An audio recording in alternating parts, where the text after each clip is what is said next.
Hi guys, and I think you know what today is. Today is 14th April and this is Ambedkar Jayanti.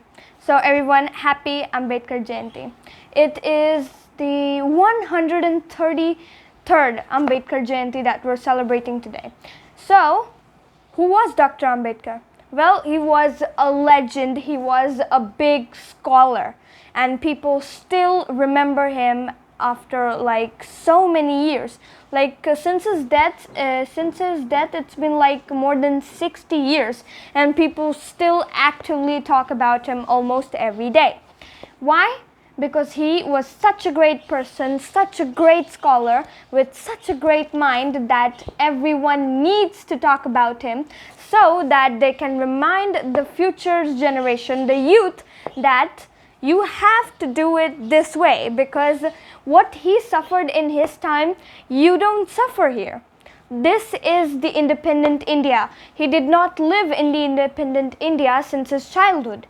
He had to suffer to make India independent. But since we were born, we've been living in the independent India, and we have lost the value of independence. It slipped through our minds. We don't remember what it is to be independent. Because we don't know what it is to be not independent, like in someone's rule, like monarchy or hierarchy. So that was a total bummer, but now that we are independent, I think that the youth does not appreciate their independence. So that's why we should talk about Dr. Ambedkar. He was born on 14th April 1891, and he was one of the most intelligent people ever to walk on this earth. He had 32 degrees. And a lot of them were subjects that people now cannot just imagine. And one of his courses, the people said that, the officials said that it would take 8 years to complete that particular course, and he did it in 3.5 years.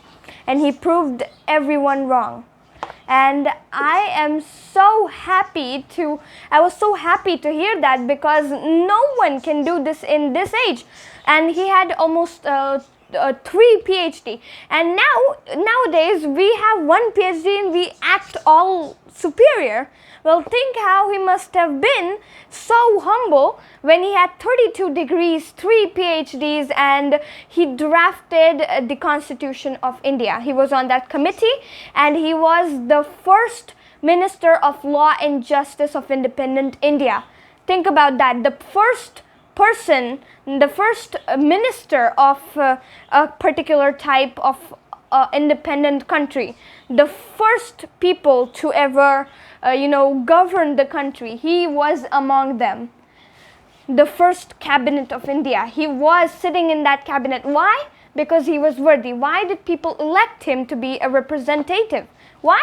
Because he was worthy.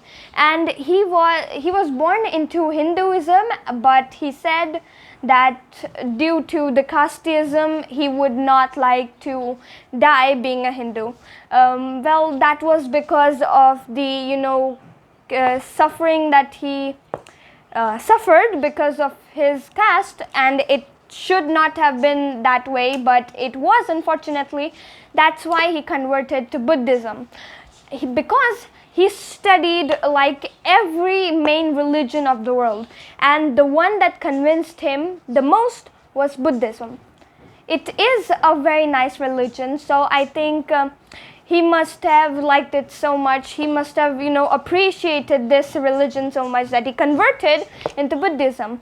And he and his wife, and he encouraged many people with him, his followers, to convert too.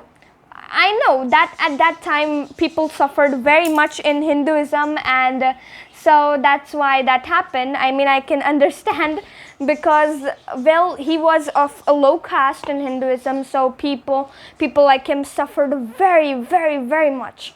They were not allowed to touch like any object, like even a drinking glass. That's like so, just imagine how much toll would that take on a person's mental health, because people would not talk to you, people would look at you as if you were lower than creatures. That must have been so hard on the people that they committed suicide. They just fled from their houses. They did not want to live. They lost their will to live because of discrimination. So in his childhood, Dr. Ambedkar suffered a lot of discrimination. He was not allowed to drink water from the school grounds, and if the school peon was there, the peon would take a jug and he would pour it from above, and he had to cup his hands from below and then drink it. So think how much they treated people like animals, and I don't want to think how I would have been able to live, or I would have just lost the will to live. Many people would have. So that's why people today say, so what, he just studied much harder than us. No, he studied in critical conditions. Did you know that he was the first Indian to ever earn a PhD of independent India? Or not of independent India. He was the first Indian to earn a PhD, guys. He had 32 degrees, many of them were masters, and he had fluency in 9 languages, people, 9 languages. It was Hindi, Marathi, Pali, Sanskrit, German, French. There's like 6 more, 3. They are Gujarati, yes, Gujarati, Persian, English, and yeah, these are the 9 languages. I mean, look, and he had MA in linguistics, he had MA in philosophy, MA in economy of industry. He had many masters, and he had 3 PhD, guys. And how did he do this? And did you know that he had 50,000 books in his personal library? So people nowadays, they're so egoistic about their reading habits. Some people are like, yes, I read this many books, I read this many books, and like he was not egoistic despite of being so educated.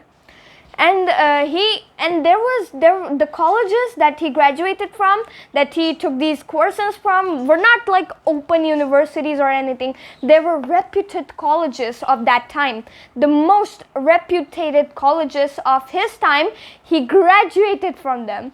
And just imagine, guys, just imagine how much hard must have it been, you know, to when many people criticize you, treat you like a freaking animal, and you're not allowed to educate yourselves, but he still did.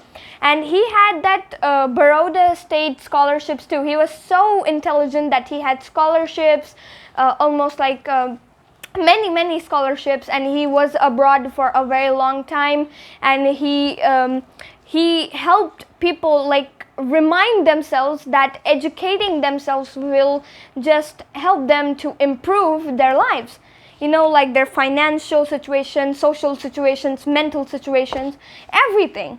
Why? Because just educate yourselves. Education is the solution of all problems. And well, that's what he said, but nowadays many people do not remember this. They just remember him like he studied and everything. But if he would have existed in today's state, he would have been disappointed in us, because in many parts of the country, casteism still happens. It still occurs. People still are treated worse than their rights. People have their rights are they're not given to them. Like in rural areas, people do not have the people of, you know, lower caste, they do not have control over their own lives, because many people of high birth are controlling the low birth people, and this needs to stop. I mean, he dedicated his life to this one matter, and he would not have been happy in today's state if he saw that casteism still occurs. So guys, just educate yourself, stop casteism, and do not talk badly of other people's religion, because everyone has their own set of beliefs. So it's not your place to talk bad about other people's beliefs when they are not talking about your beliefs like that. Even if they are, that's coming from their own mouth. There's nothing you can do about it. And if you do want to, violence is not the answer. Education is the answer. Education will silence people. You know, it's said that the people with no brains argue, and they are very violent, they speak very loudly, and like, not loudly, they just are always ready to fight and everything. But educated people be silent, and they show people with their actions, not their words, and they just do not depend on talking. They show other people what they can do. They don't only say. So I think you get my point. He was a great person, so let's hope we all follow his beliefs, his set of beliefs, and just happy Ambedkar Jayanti, guys. And I hope that you inspire yourselves to educate yourselves just like he did, and that's what I'll be doing here.